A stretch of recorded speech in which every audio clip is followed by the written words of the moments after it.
Do you know where the word January comes from? From the Roman god Janus. He's called the god of doors, the god of transitions. Janus is portrayed with two faces, one facing the past and one facing the future.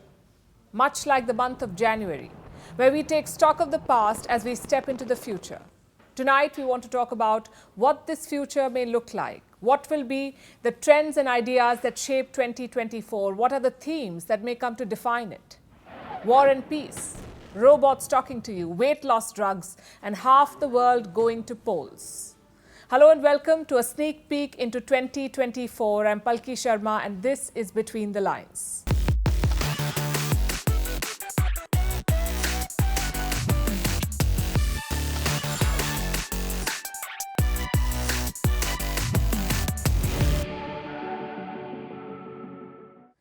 Let's start with a map. Do you see the highlighted countries? They're all going to polls this year. Almost half of the world, anywhere between 40 and 70 countries, that's nearly 45% of the globe, representing 42% of the global GDP. They will all vote. So expect a few ripples in the world order. And of course, some of these elections are more important than the others. The list begins with Bangladesh voting on the 7th of January, with Sheikh Hasina set to win a record fourth term in office. 4 days later, Taiwan will vote in an election that will literally decide the future of the island. Will the winner be pro-China or pro-independence? Will the result lead to war? Washington and Beijing will be watching closely. The current president of Taiwan is pro-US. Her party's candidate has the lead. The opposition wants to be closer to Beijing. So when people cast the vote, they'll also be choosing between China and America. Next comes Pakistan. Unless the army changes its mind again, Pakistan will vote in February. The opposition, aka Imran Khan, is in jail. Terrorist Hafiz Saeed's son is in the fray. And Nawaz Sharif is back from exile to become prime minister again. It's another matter that he's banned from contesting. But the rule of law doesn't really matter in Pakistan.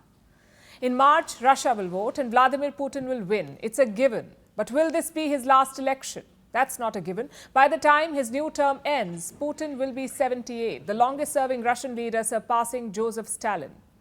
Then we have India. The world's biggest democracy will go to polls this summer. It's going to be a weeks-long exercise. Will it be a record third term for Narendra Modi? Or will the opposition alliance change the game? And we finish the year off with the US presidential election, most likely a 2020 rematch, Donald Trump versus Joe Biden. Looks like a tough battle, this one. What will the result mean for US allies? Will it be more aid for Ukraine or the threat of a NATO withdrawal? It's an election that the entire world will watch with bated breath. So ballots will be a big feature of 2024. Also bullets. 2023 saw a lot of geopolitical volatility, 2 wars and multiple conflicts. Ukraine versus Russia, Israel versus Hamas, the Sudan war, clashes between Armenia and Azerbaijan, coups and violence in Africa. No matter where a war is fought, it affects the whole world. Will 2024 bring some peace? Putin says he's open to talks, but conditions apply. Ukraine and the West are fatigued and stretched for funds. But are they ready to give in? In West Asia, Israel is on a mission to destroy Hamas, and increasingly isolated given the rising death toll in Gaza.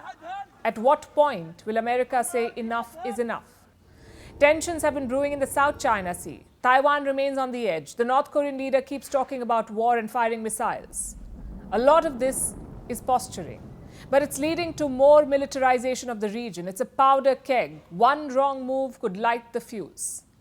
Wars also impact the economy. Tensions in the Red Sea are forcing ships to avoid the route. This is making shipping more expensive. Imports will cost more. Prices will shoot up. One war was bad news for global markets. 2 wars spell doom. Economists expected a recession in 2023. Thankfully, it did not happen. What about the year ahead? Moody's is predicting a slowdown. Why? Because while interest rates were hiked in 2023, the real impact will be felt only in 2024. Plus, consumer demand is likely to weaken. So it will be a sluggish global economy. In the US, recession fears still loom. The debate is whether it will be a hard landing or a soft one. And then there's China. It has lost steam. Foreign firms are pulling out of China. Real estate developers are defaulting. 2023 was supposed to be about revival. It did not happen, and the road ahead will be tough. Beijing has to choose between high debt and slow growth. Both bad options. The bright spots will be India and Brazil. They'll keep growing. Investors are bullish. Global agencies are optimistic. So it's gloom and doom for the top two economies, America and China, and time to shine for the rising economies. And this will translate into political power too. 2023 saw the rise of the middle powers, the likes of India, France and Brazil. As the global divide deepens, countries are under pressure to pick a camp. Russia or the West, Israel or the Arab world.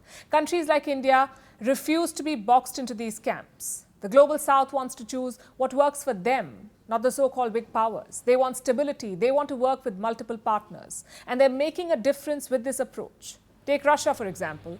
The International Monetary Fund, or IMF, projects growth for the Russian economy, 0.7% in 2024. It's modest, but it's growth nonetheless. It means that Russia is far from isolated economically. Western sanctions are not biting like they were supposed to. Who do you think enabled that? The global South. Expect more of this in 2024. It will be the year of multipolarity, with countries asserting their own interests. If only this included climate action. It is in everyone's interest. But will the world put their money where their mouth is? Because the next year will be hotter. 2023 broke all records. 2024 will most likely shatter them. Emissions will increase. There'll be the El Niño weather phenomenon. It will turbocharge climate change. It's costing the world $16 million per hour. What will we do to fix it? Host another COP, COP29. Don't hold your breath for meaningful action on this front. But here's what people will surely spend their money on. Weight loss drugs. They will break the market. The world has discovered that they work. The science is not foolproof yet, but the results are dramatic and celebrity endorsements help. Companies are making big money, and there are more than 1 billion takers. 1.1 billion people to be precise. That's how many obese people we have in our world, 1.1 billion. 14% of the global population.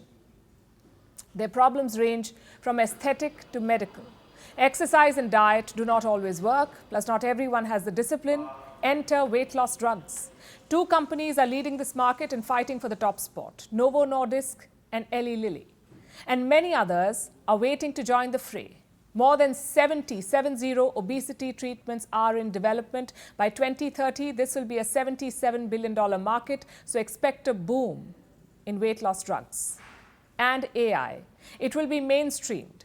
In 2023, artificial intelligence entered our daily lives. In 2024, it will become an integral part of our daily lives. If ChatGPT and GPT-4 were revolutionary, gear up for GPT-5. It's releasing in the year ahead, with more advanced capabilities than any other AI system. Then there's Gemini, Google's GPT-4 competitor. And as technology leaps forward, there will be growing calls for transparency, universal standards, and more regulation. AI is transforming not just the way we lead our lives, but also the way we work. The pandemic did it once. It introduced us to work from home. Now AI is shaping the future of work. Bots are taking over some jobs. The season of layoffs will spill into 2024. Technology will replace humans in some fields. The job market will see a disruption. Talent is expected to adapt and evolve. The mode of work is also changing. There's hybrid working, immersive boardrooms, and AI breaking down language barriers. Not everyone is celebrating this evolution, though. Like the real estate sector, demand for office spaces is low, property values have fallen. They could drop by 35% by 2025. By 2026, a third of all office leases could expire globally. So the year ahead will see more empty offices and lower rents. And while offices may be empty, space will be a little more full. NASA is launching its crewed lunar mission, the first since the 1970s. Artemis 2 could launch as soon as next November. It will carry 3 men and 1 woman. China is also gearing up for the Chang'e 6 lunar mission.